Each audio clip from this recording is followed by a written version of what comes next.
Glamour bike आई है मेरे पास। इस ग्लैमर बाइक के ब्रेक काम नहीं कर रहे, ब्रेक मार रहा हूँ तो आवाज़ आ रही है। इसे खोल के दिखाते हैं आपको। ये हमने खोल लिया, सब बाहर निकाल के आपको दिखा, हम आपको ब्रेक से दिखाते हैं खोल के। ये देख सकते हैं इसका कितना बुरा हाल है, इसमें पानी घुस चुका है। अगर आपकी गाड़ी आवाज़ चूँ चूँ या कचर कचर करे, खाली कुछ नहीं करना, या तो आपको रेक माल मारना है या आपको ये ब्रेक से चेंज करने हैं। हम आपको चेंज करके दिखाते हैं। देख सकते हैं हमने इसके ब्रेक से चेंज कर दिए।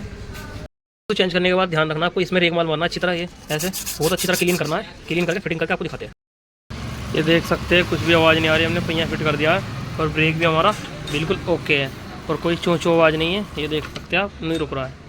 ठीक है, ओके डन।